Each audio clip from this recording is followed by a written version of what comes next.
मेरे YouTube channel astro Naresh पर आपका स्वागत है। नमस्कार, मैं हूं नरेश कुमार। यदि आपने चैनल को सब्सक्राइब नहीं किया है तो इसे प्लीज़ सब्सक्राइब करिए और यदि ये कंटेंट आपको अच्छा लगे तो इसे शेयर ज़रूर करिएगा। बात हो रही है फरवरी महीने के राशिफल की और आज बात करेंगे धनु राशि की।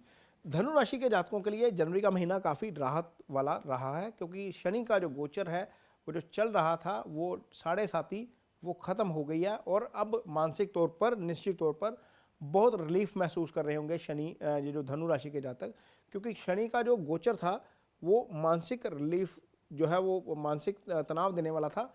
अब वो तनाव नहीं रहेगा और अब ये गोचर शुभ हो गया है, क्योंकि शनि अब तीसरे भाव से गोचर कर रहे हैं। पाप ग्रहों का गोचर तीसरे भाव से शुभ होता है। फरवरी महीने के राशिफल की बात करने से पहले सबसे पहले बताएंगे कि फरवरी महीने में आपके लिए ग्रहों की स्थिति क्या रहेगी। पहली फरवरी के दिन बुध जो है वो आपके लगन से गोचर कर रहे हैं। ये 7 फरवरी को जो है वो ट्रांजिट कर जाएंगे आगे दूसरे भाव में। दूसरे भाव में बुध का गोचर अच्छा नहीं होता। निश्चित तौर पर आपको जो है वो तीसरे 7वें और 10वें भाव के अच्छे फल नहीं करेंगे 7 फरवरी के बाद, लेकिन उससे पहले ये फल अच्छे रहेंगे। शनि का गोचर हो रहा है तीसरे भाव में, शुक्र का गोचर हो रहा है तीसरे भाव में। ये दोनों का गोचर आपके लिए काफ़ी अच्छा है। सूर्य दूसरे भाव से गोचर कर रहे हैं। सूर्य 13 फरवरी को आगे चले जाएंगे। तीसरे भाव में सूर्य का गोचर अच्छा हो जाएगा। हालांकि दूसरे भाव में सूर्य का गोचर अच्छा नहीं होता। गुरु चौथे भाव में गोचर कर रहे हैं। चौथे का गोचर गुरु का अच्छा नहीं है। राहु जो है वो पंचम में गोचर कर रहे हैं। पंचम के राहु का गोचर अच्छा नहीं होता। चंद्रमा और मंगल छठे भाव से गोचर कर रहे हैं। ये गोचर शुभ है। मंगल जो है वो पाप ग्रह है और वो यहाँ पर अच्छा फल करते हैं।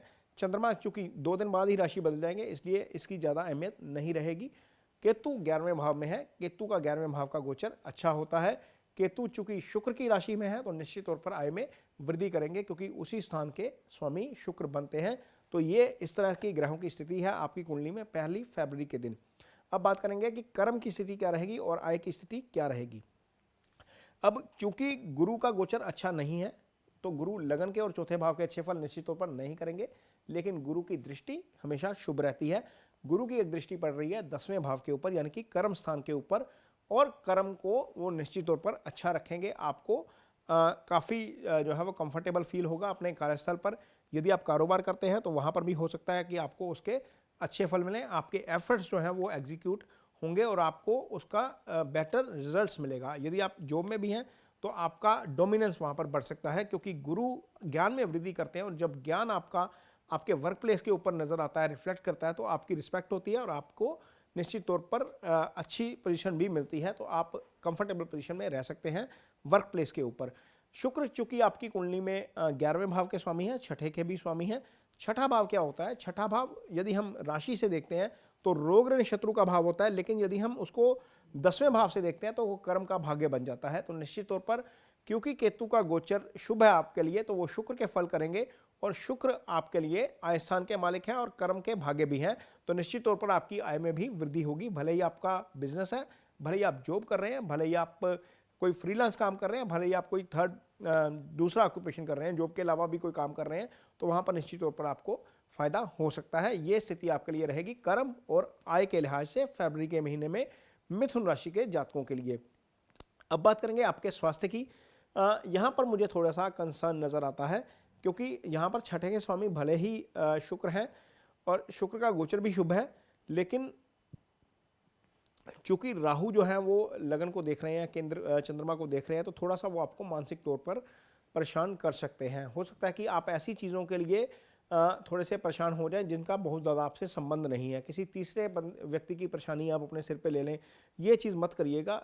किसी व्यक्ति को टेंशन में देखकर या किसी को तनाव में देखकर, किसी की परेशानी देखकर अपने ऊपर उसको हावी मत होने दीजिए। यहाँ पर आपको मानसिक परेशानी हो सकती है। ओवर थिंकिंग की समस्या आपके साथ अभी भी है और ये अक्टूबर तक बनी रह सकती है। यहाँ पर आपको थोड़ा सा ध्यान रखने की ज़रूरत पड़ेगी। मंगल छठे भाव में है।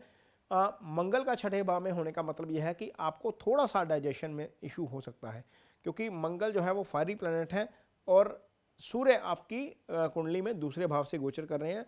वो ईटिंग हैबिट्स का भाव है। जब ऐसी स्थिति आती है कि ईटिंग हैबिट्स के भाव के ऊपर पाप ग्रहों का प्रभाव होता है या पाप ग्रह उसको देख रहे होते हैं, तो आपकी खाने पीने की आदतें कुछ इस तरह की हो जाती हैं या उस दौरान आप कुछ ऐसा खा लेते हैं जिससे आपका स्टमक डिस्टर्ब हो जाता है।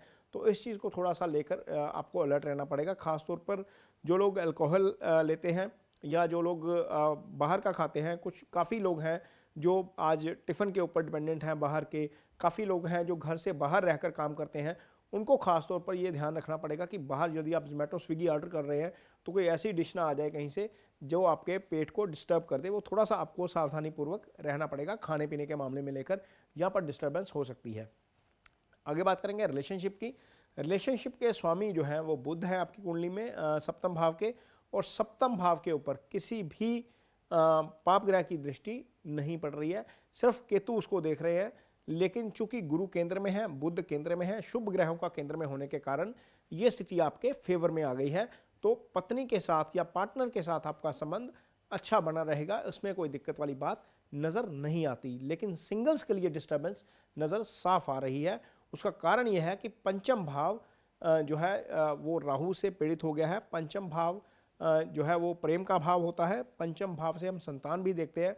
गर्भवती जो फीमेल्स हैं जिनको प्रेगनेंसी चल रही है, उनको ख़ास तौर पर ध्यान रखने की ज़रूरत पड़ेगी। लेकिन जो सिंगल्स हैं वहाँ पर हो सकता है कि उनको अपनी उम्मीद के मुताबिक फल ना मिले, या यदि वो एक्सपेक्ट कर रहे हैं कि उन्होंने अपने पार्टनर के साथ कहीं डेट पे जाने का प्लान बना रखा है, कहीं लॉन्ग ड्राइव पे आप जाना चाहते हैं, तो हो सकता है कि वहाँ पर कोई ना कोई आपको व्यवधान जो है वो देखने को मिले मिथुन राशि के जातकों को फरवरी महीने में। क्योंकि राहु जो है वो आपका प्लान जो है वो उसको स्पॉइल कर देता है। ये साजिश करता ग्रह है। ये सारी साजिश, सारी कॉन्स्पिरेसी राहु से आती है। यदि कुंडली में राहु अच्छा है तो चीज़ें ठीक होती हैं, यदि कुंडली में राहु खराब है तो चीज़ें ठीक नहीं होती। चूँकि ट्रांजिट जो है वो मंगल की राशि में ही हो रहा है, क्योंकि पंचम में हो रहा है, तो लिहाजा ये प्रेम संबंध के लिए या आपके हायर एजुकेशन के लिए या आपके प्रेगनेंसी के लिए बहुत ज़्यादा अच्छा नहीं है। ये चीज़ आपको ध्यान में रखनी पड़ेगी। सेहत की बात हो गई है, कर्मस्थान की बात हो गई है, आय की बात हो गई है और आपके रिलेशनशिप की भी बात हो गई है। तो ये धनु राशि के जातकों के लिए फरवरी महीने का राशिफल रहेगा। और आपको ये वीडियो यदि अच्छा लगे तो इसको शेयर ज़रूर करिए। यदि इसमें आपको कोई कमी लगती है तो मुझे कमेंट बॉक्स में ज़रूर बताइए, हम इसमें सुधार करने की कोशिश ज़रूर करेंगे। इसके साथ ही मुझे दीजिए इजाज़त। नमस्कार।